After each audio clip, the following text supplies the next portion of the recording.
ہم اپنے معاشرے کا جائزہ لیں کہ ہمارا یہ معاشرہ جس میں آج اگر دیکھا جائے کہ مرنے کے بعد انسان کے گھروں میں بہت سارے ایسے رسومات کو دیکھا جاتا ہے جسے ایک دیکھنے والا انسان جسے دین کا صحیح علم نہیں ہے وہ سمجھتا ہے کہ یہ قرآن اور حدیث سے ثابت ہے، یہ عمل کرنا چاہیے۔ جیسے کہ جو انسان فوت ہو گیا اس کے سامنے بیٹھ کر سورہ یاسین کی تلاوت کرنا، یا گھر والوں کے بیچ میں چنے کا دانہ یا چاول یا کچھ اور چیزوں کو تقسیم کر دینا اور یہ کہنا کہ 70,000 بار درود شریف کا تم ورد کرو، لا الہ الا اللہ کا 50,000 بار کرو، 2 لاکھ تم اللہ اکبر کا کرو اور اسے کسی غریب کے دے دو اور یہ چیز اس کے بخشش کے لیے ہے۔ گھر کے آئے ہوئے جو عورتیں آتی ہیں تعزیت کے لیے ان کو ہر ایک کو یہ تقسیم کر دیا جاتا ہے اور کہا جاتا ہے کہ عمل کرو۔ تو ہم یہ دیکھنا ہے کہ کیا یہ عمل قرآن اور حدیث سے ثابت ہے، کیا اللہ اس کے رسول نے ہمیں کرنے کا حکم دیا، یا پھر صحابہ اس طرح کا عمل کر کے اپنے مردوں کو ثواب پہنچاتے تھے؟ کون سا ایسا چیز ہے جو مرنے کے بعد بھی انسان کو اس کا اجر و ثواب ملے، یا انسان اس چیز کے ذریعے سے قبر میں جو ہے اس کو راحت ملے؟ اور یہ چیز جان لیجئے کہ جو ثواب اور گناہ جو انسان کو ملے گی وہ اسی قبر کی زندگی میں، کیونکہ آخرت میں تو پھر آپ کا فیصلہ ہو گیا، آپ جنت چلے گئے جہنم چلے گئے، وہاں پر بھی نیکی اور گناہ کی ضرورت نہیں، کیونکہ آپ تو چلے گئے اپنے جگہ پہ جہاں جانا تھا، آپ کا فائنل ڈیسیجن ہو گیا کہ آپ کو کہاں جانا ہے۔ اب اس کے بعد آپ جہنم چلے گئے تو مزید اور گناہ آپ کو ضرورت نہیں، کیونکہ آپ جہنم میں چلے گئے۔ جنت چلے گئے تو آپ کو نیکیاں جو تھی اس کے بدولت آپ کو وہ انعام مل گیا۔ جو اجر و ثواب آپ کو ملنا ہے وہ اسی برزخی زندگی، پہلی منزل اسی قبر کی زندگی میں ملنا ہے۔ تو اب یہ ہمیں دیکھنا ہے کہ اللہ رب العالمین تو یہ کہہ رہے ہیں، دوسری جگہ پر آپ دیکھیے کہ سورہ جمعہ میں اللہ رب العالمین کہتے ہیں کہ انسان جب مرتا ہے تو جب اللہ رب العالمین سے وہ یہ خواہش کرے گا، اے اللہ میری زندگی کو پھر سے لوٹا دے تاکہ میں کچھ صدقہ کر کر نیک لوگوں میں سے ہو جاؤں۔ یہ مردے کی خواہش ہے جو مرنے کے بعد انسان اپنے عملوں کے تعلق سے اللہ سے یہ گزارش کرے گا۔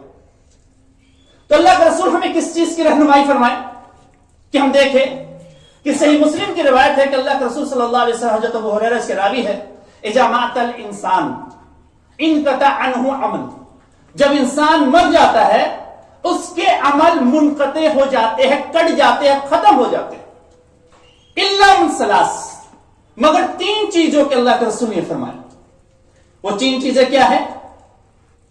او صدقۃ جاریہ، کہ ایسا صدقہ جو کر گیا ہے جو مرنے کے بعد بھی اس کا اجر و ثواب اسی میں مل رہا ہے، او علم ینتفع بہ، یا ایسا علم جو سکھا گیا وہ جب تک لوگ اس پہ عمل کریں گے اس کا اجر و ثواب اسے ملے گا، او ولد صالح یدعو لہ، یا نیک اولاد جو اس کے لیے دعا کرے۔ یہ 3 چیز اللہ کے رسول صلی اللہ علیہ وسلم نے فرما دیا۔ اب اس حدیث کی تشریح میں ہم دیکھتے ہیں کہ ہم ایسا کون سا عمل کیے یا کس چیز کے ذریعے سے ہمیں وہ اجر و ثواب ملے گا۔ تو پہلی چیز جو بتلائی گئی کہ صدقۃ جاریہ، صدقہ جاریہ کیا ہے؟ کہ صدقہ جاریہ مطلب یہ ہے کہ کوئی ایسا صدقہ، کوئی فلاحی کام آپ کر گئے، مثلا آپ کسی کو پڑھا دیے، کوئی قرآن کسی کو دے دیے، مسجد کی تعمیر کروا دی، یا کوئی ایسے کسی کے لیے کوئی مسافر خانہ بنا دیا، تو یہ سب چیز جو ہے جو مرنے کے بعد بھی انسان کو اس کا اجر و ثواب ملتا رہے گا۔ جیسے مسجد کے تعلق سے پہلے بھی بتلا چکے ہیں کہ جو شخص بھی مسجد بناتا ہے یا مسجد کہیں پر بن رہی ہے اس میں کوئی تعاون کرتا ہے، جو اللہ کے رسول کی حدیث ہے کہ ایک بٹیر بیٹھنے کی جگہ پہ یا اس سے بھی چھوٹی جگہ کے لیے کچھ بھی وہ اس پہ دیتا ہے، اللہ رب العالمین اس کے لیے جنت میں ایک محل اس کے لیے بنا دیتے ہیں، اور جب تک وہ مسجد رہے گی لوگ اس میں نماز پڑھیں گے اس کا اجر و ثواب اسے ملتا رہے گا۔ اسی کے تعلق سے حضرت عثمان کے تعلق سے آتا ہے کہ جب مسجد نبوی کو بہت وسیع کیا گیا، خوبصورت بنایا گیا، تو کچھ لوگوں نے یہ کہا کہ اللہ کے رسول نے تو اتنی خوبصورت بنانے سے منع کیا. تو حضرت عثمان غنی یہ کہتے ہیں کہ تم لوگوں میں سے کون ہے جو اس حدیث کو سنا کہ اللہ کے رسول یہ ارشاد فرماتے ہیں کہ جو شخص دنیا میں جیسی مسجد اللہ کے لیے بناتا ہے اور جتنی خوبصورت اچھی مطلب اللہ رب العالمین اس سے بہتر اس کے لیے مسجد تعمیر کر یعنی اس کے لیے محل تعمیر کرتا ہے جنت میں. تو میں یہ چاہتا ہوں کہ دنیا میں نے اس کو وسیع کیا, اس کو خوبصورت بنایا اس لیے کہ اللہ رب العالمین اس سے بہتر جنت میں میرے لیے بنا. تو مقصد یہ ہے, نہ کہ مقصد جو وہ حدیث بیان کی گئی ہے کہ قرب قیامت میں لوگ مسجد بنانے میں فخر کریں گے, وہ اس کی خوبصورتی پہ نمازیوں کا یہ پتہ نہیں, لیکن خوبصورتی پہ یہاں پر مقصد یہ تھا کہ ہمارا مقصد کہ ہم اللہ کے یہاں سرخرو ہو, اللہ اس کا بہتر بدلہ دے. اور یہ نیک لوگوں کی سمجھ جائیے کہ اللہ رب العالمین کی طرف سے توفیق ہے کہ اللہ رب العالمین اسے یہ توفیق دے. اب دنیا کے معاملے میں اگر انسان کے پاس کچھ پیسہ آ جائے تو اس کی یہ خواہش ہوتی ہے کہ ہم کوئی ایسے کاروبار کریں, ایسی تجارت کریں جس میں اپنے پیسے کو لگائے, جس کے مطابق میں بیٹھا رہوں اور پیسہ آتے رہے, فلاں جگہ سے میرا کرایہ آ رہا, فلاں جگہ پہ میرا کام یہ ہو رہا, یہاں پہ پارٹنرشپ ہے. انسان اس چیز کی خواہش کرتا ہے, کوئی ناجائز چیز نہیں ہے, حرام نہیں ہے, یہ عقل مندوں کی صفت ہے. اور یہ تب ہوتی ہے جب اللہ رب العالمین کی توفیق ہوتی ہے. اللہ رب العالمین اس سے کوئی کام لینا چاہتا ہے تو اس کے ایسے ذرائع کہ دنیا کے پیچھے تم نہ پڑو, تمہاری دنیا کی فکر میں کر لیا, تمہارا کام ہے آخرت کو دیکھو. تو اللہ رب العالمین اس کے دنیا کا انتظام کر دیا, اب وہ اپنی وقت کو اللہ کے لیے لگا رہا ہے. تو ایسا انسان جو مسجد بناتا ہے, مسجد تعمیر کرتا ہے, جب تک لوگ اس میں نماز پڑھتے رہیں گے اس کا اجر و ثواب اس کو ملتا رہے گا. یا کہیں پر ایسی جگہ پہ جہاں پہ پانی کا انتظام نہیں ہے, لوگوں کو پانی کی بہت دقت ہے, قلت ہے, وہاں پہ وہ پانی کا انتظام کرتا ہے, جب تک لوگ اس سے پیتے رہیں گے اس کا اجر و ثواب اسے ملتا رہے گا. ایک صحابی اللہ کے رسول صلی اللہ علیہ وسلم کے پاس آ کر یہ کہتے ہیں کہ اللہ کے رسول میری والدہ دنیا سے چلی گئی, ہم اس کے لیے کیا کر سکتے ہیں جو اس کا اجر و ثواب اسے ملے. تو اللہ کے رسول نے یہ فرمایا تم لوگوں کو پانی پلاؤ, جب تک لوگ پانی پیتے رہیں گے تمہارے والدہ کو یہ اجر و ثواب ملتا رہے گا. تو اس چیز کو ہم دیکھیں کہ کہاں پہ ایسی چیز کی ضرورت ہے, یہ صدقہ جاریہ ہے کہ ہم یہ صدقہ جاریہ جب کریں تو اس کا اجر و ثواب ہمارے والدین کو ملتے رہے.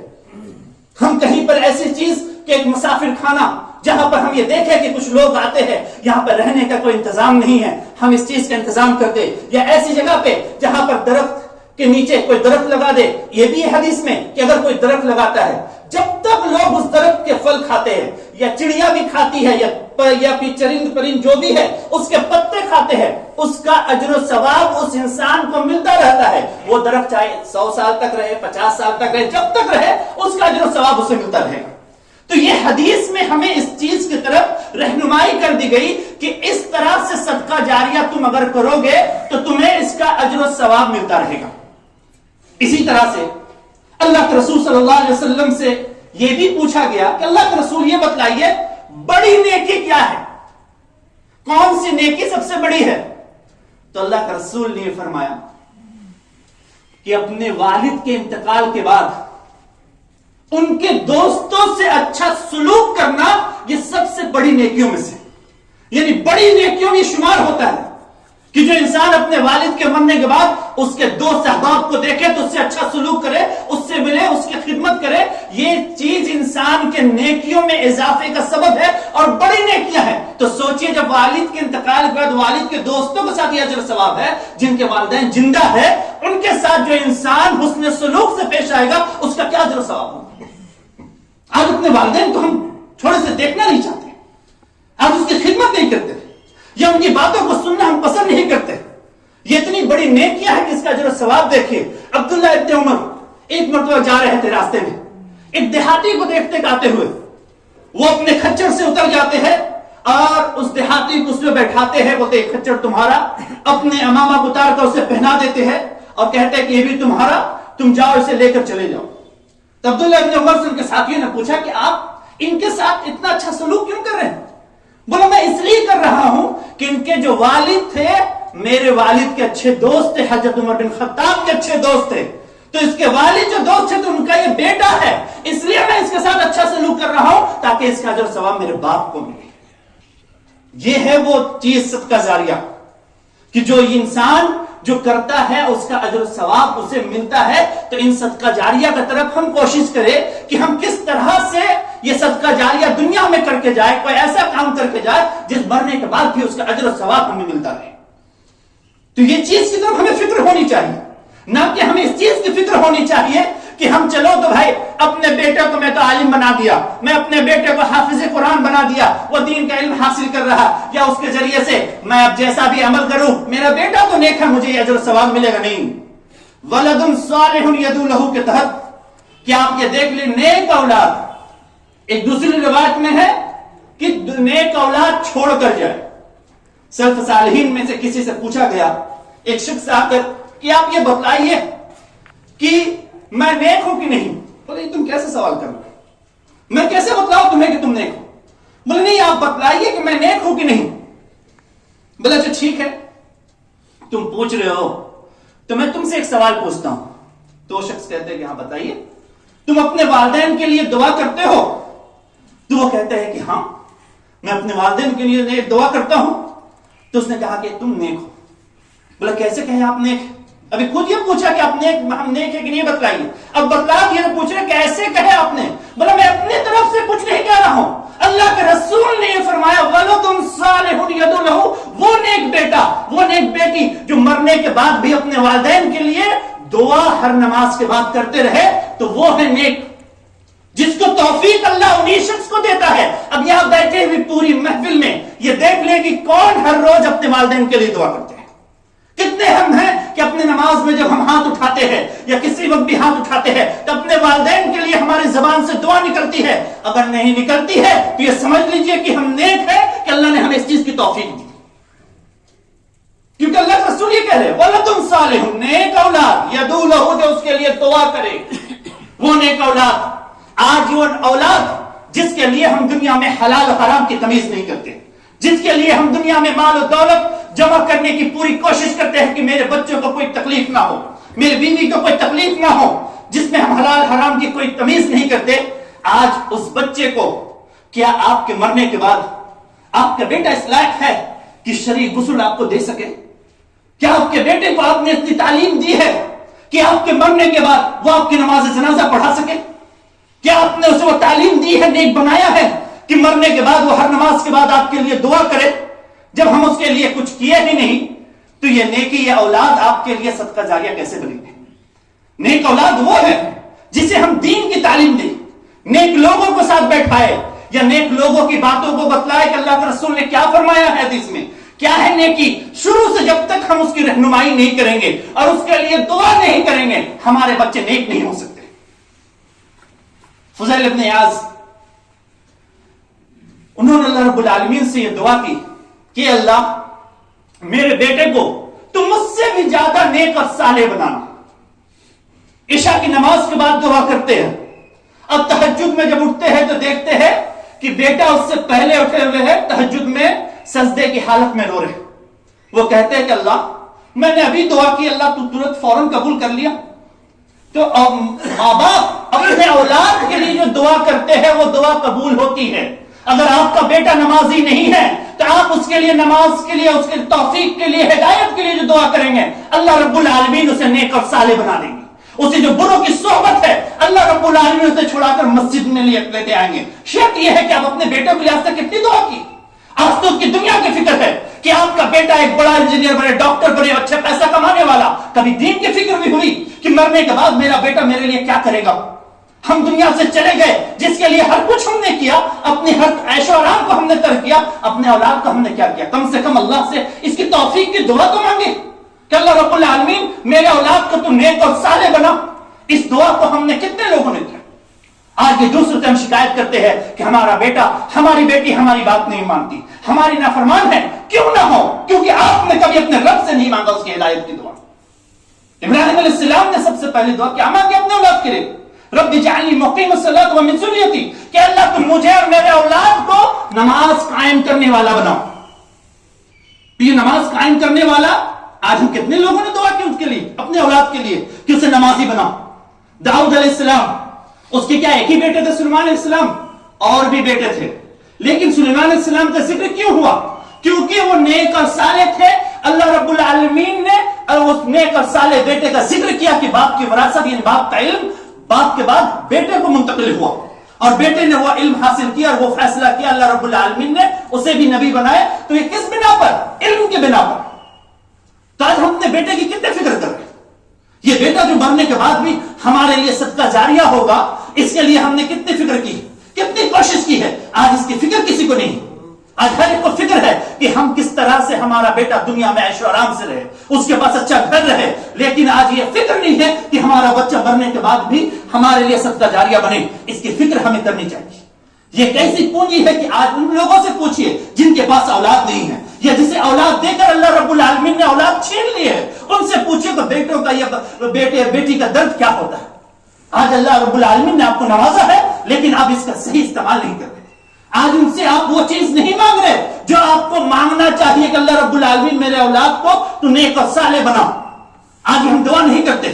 اور اس کے تعلق سے اگر دیکھا جائے کہ گھر میں یہ ماں کا بھی بہت بڑا رول ہے کہ کلکم راعٍ وکلکم مسئول عن رعیتہ کے تحت، کہ باپ اگر دین کا علم سکھا کر جا رہا ہے تو ماں کی یہ ذمہ داری ہے کہ گھر میں اس کے بچوں کو دیکھ بھال کرے.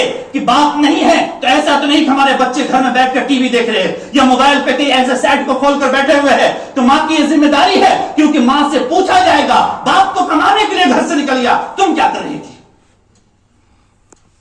آج ابراہیم علیہ السلام، اسماعیل علیہ السلام کا ذکر جو ہم سنتے ہیں، اسماعیل علیہ السلام جو اپنے باپ کو بچپنے سے نہیں دیکھے، پیدا ہوئے لا کر چھوڑ دیے اس جگہ وادی میں، ایسی وادی جو غیر ذی زرع تھی، جس میں کوئی آبادی نہیں تھی. کب آئے؟ جب بچہ بڑا ہو گیا، کھیلنے کے لائق ہو گیا، اس وقت آئے. تو کیسی تربیت دی تھی ماں نے کہ باپ نے ایک بار کہا کہ بیٹا میں تمہیں دیکھا ہوں کہ اللہ رب العالمین کے حکم سے میں تمہیں ذبح کر رہا ہوں، تمہاری کیا حکم ہے؟ بیٹا نے کہا بجائے آپ نے جو دیکھا کر جائیے، انشاءاللہ مجھے صابروں میں سے پائیے گا. آج یہ ہے، آج بیٹے سے ایک کام کے لیے کہا جائے تو ہمارا کام کرنے کے لیے تیار نہیں. یہ چیز ہم نے کیوں سوچ لیا؟ کیوں وہ تربیت وہ ماں نے دی تھی اسماعیل علیہ السلام کو. آج ہماری عورتوں تک دین اسلام صحیح نہیں پہنچ رہا، یا اس کی صحیح تربیت ہم نہیں کر رہے، یا صحیح دین کی جو تعلیم ہونی چاہیے آج اس کی فکر نہیں ہے. ہر ایک شخص کو آج یہ فکر ہوتی ہے کہ ہمارے گھر کی بہو جو آئے وہ خوبصورت ہو، اچھی ہو، لیکن کسی کو اس چیز کی فکر نہیں ہوتی کہ دیندار ہو، کتنا دین کا علم اس کے پاس ہے. ہم کبھی یہ پوچھیں اس کے پاس جا کر، کبھی اس کا انٹرویو لیے کہ تمہیں کیا پڑھتی ہو، تم کیا دین کا علم تمہیں حاصل، کتنی صورتیں تمہیں یاد ہے، کتنی صورتوں کو ترجمے کے ساتھ تمہیں پتا ہے. آج یہ چیز جب عورتوں کو پتا نہیں ہوگا کہ اپنے بچوں کو کیا سکھائیں گے. آج ایک اہم رول ہے ماں کا. تو ہمیں چاہیے کہ اپنے آخرت کی انسان کی فکر ہونی چاہیے، اور یہ فکر ہر انسان کو ہونی چاہیے کہ کس طرح سے ہم مرنے کے بعد بھی ہمارا یہ چیز جو ہے جاری رہے، اس کا اجر و ثواب ہمیں ملتا رہے. اللہ کے رسول صلی اللہ علیہ وسلم سے یہ ثابت ہے کہ بہت سارے تھے معاملہ. وائل بن حجر وہ صحابی آئے کہ ان کے باپ نے یہ نظر مانی تھی، وہ مشرک تھے، کہ میں یہ نظر مانتا ہوں کہ 100 اونٹ کی قربانی میں اللہ کے راستے میں کروں گا. تو ان کے بیٹے ہشام نے انہوں نے 50 اونٹ کی قربانی کر دی. وہ بھی مشرک تھے، لیکن اللہ کے رسول کے پاس جب وائل آئے، پوچھا اللہ کے رسول صلی اللہ علیہ وسلم کیا ہم یہ قربانی کریں؟ تو اللہ کے رسول نے کہا کہ نہیں، تم اگر قربانی کرتے ہو تو اس کا وہ اجر و ثواب اسے نہیں ملے گا، کیونکہ تمہارے باپ کی موت جو ہوئی وہ توحید پہ نہیں ہوئی، شرک پہ موت ہوئی. جو شرک پہ جو مرنے والا اس کے اولاد کی نیکی اس کو نہیں پہنچتی. تو ہمیں یہ سمجھنا چاہیے. اسی طرح حضرت عمر بن خطاب نے اللہ کے رسول سے پوچھا کہ اللہ کے رسول صلی اللہ علیہ وسلم اس طرح سے اس کا اجر و ثواب جو مل رہا ہے پہنچا رہے، تو کیا ہم بھی اپنے والدین کی طرف، اپنے والد کی طرف سے کریں؟ اللہ کے رسول نے کہا کہ نہیں، کیونکہ اگر اس کی موت توحید پہ ہوتی، تم جو نیکی کرتے اس کا اجر انہیں ملتا. تو ہمیں بھی یہ چاہیے کہ ہم یہ دیکھیں کہ ہمارے اولاد اگر نیک ہے، باپ اگر نیک ہے، تو اولاد بھی جو نیکی کریں گے اس کا اجر و ثواب اس کے باپ کو ملے گا.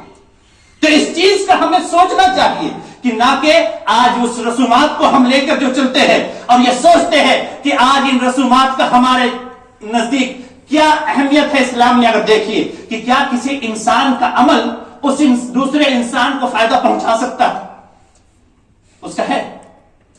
دیکھیے حضرت ابن عباس کے بیٹے کا انتقال ہو گیا تو حضرت ابن عباس نے اپنے غلام سے کہا کہ دیکھو لوگ کتنے جمع ہو گئے، کیا لوگ 40 کے قریب جمع ہو گئے؟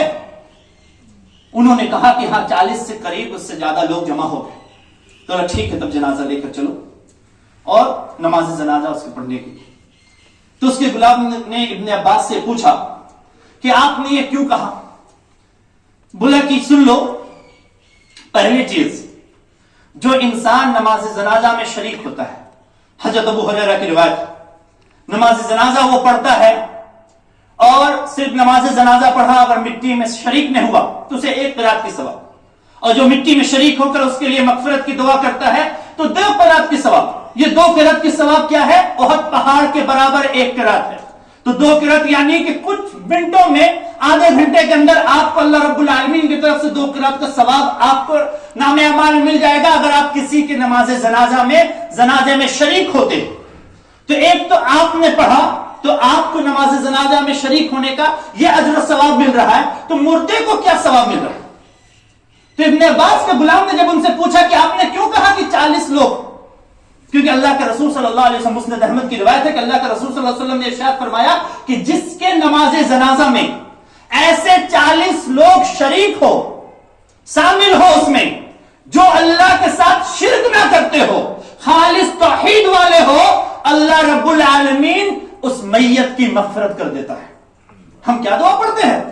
اللہم اغفر لحینا و میتنا، ہم کیا کر رہے ہیں؟ ہم سفارش کر رہے ہیں کہ اللہ تو معاف کر دے ہمارے زندے کو، ہمارے مردے کو، ہمارے جو غائب ہے حاضر کو، یہ جو ہم تو دعا کر رہے ہیں ہمارے چھوٹے کو بڑے کو، تو یہ اللہ سے گزارش کر رہے ہیں ایسے 40 لوگ، ایک روایت میں ہے کہ 100 لوگ ایسے جنازے میں شریک ہو جو خالص توحید والے ہو، تو اللہ رب العالمین ان کے بدولت ان کی مغفرت فرما دیتا ہے۔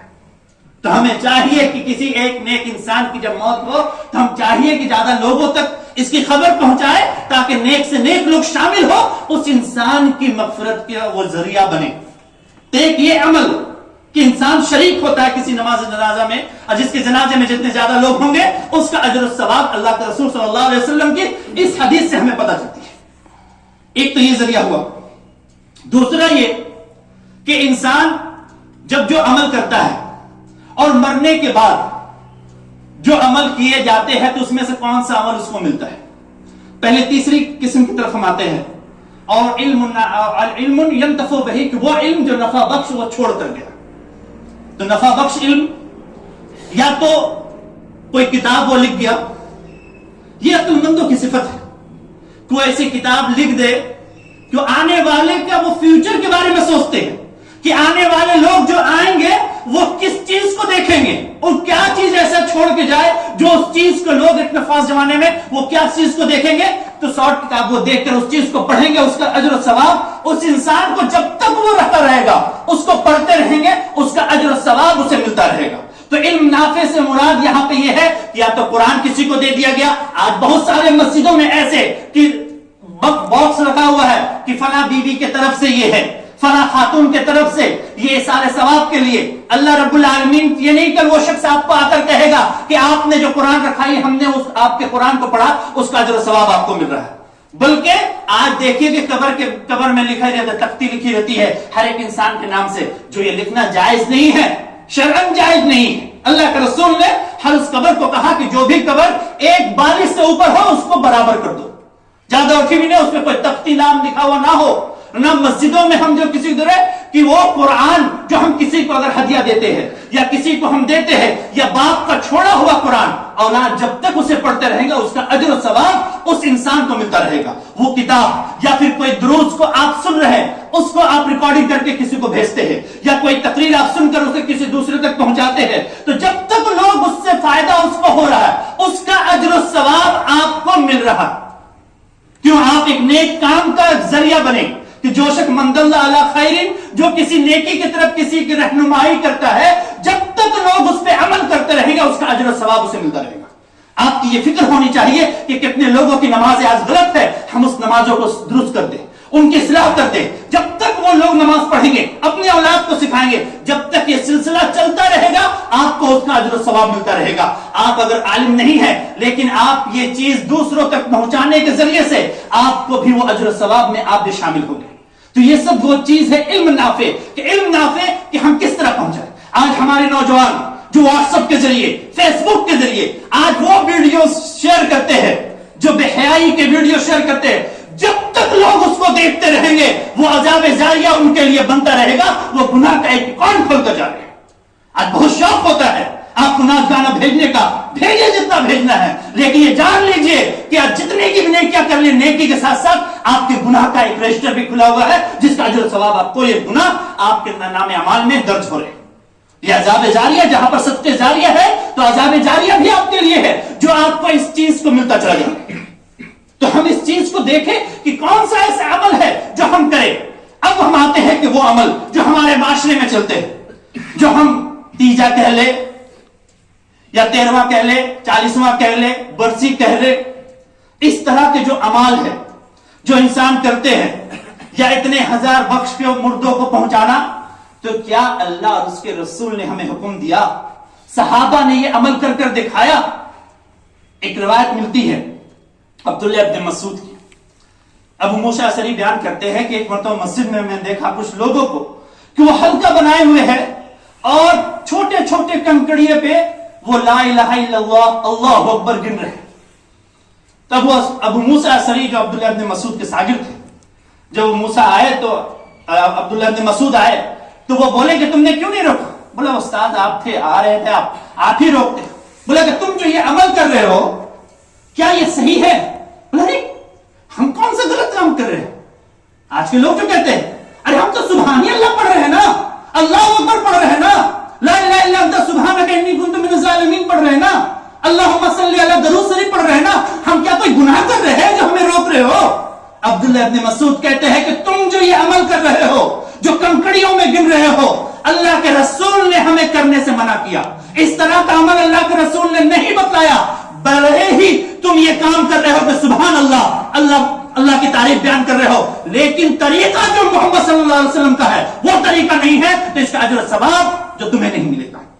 سنت سے ہٹ کر کوئی کام کرو گے. اسی لیے امام مالک یہ کہتے ہیں کہ جو چیز اللہ کے رسول کے وقت میں دین تھی وہی آج دین ہوگی. کوئی نئی چیز ہم لائیں گے وہ دین نہیں ہوگا. ہم دیکھ لیں کہ اللہ کے رسول کے وقت میں، خلفائے راشدین کے دور میں، صحابہ، تابعی، تبع تابعی کے دور میں، کیا کسی سے ثابت ہے کہ ان لوگوں نے اس طرح سے عمل کر کر بھیجا؟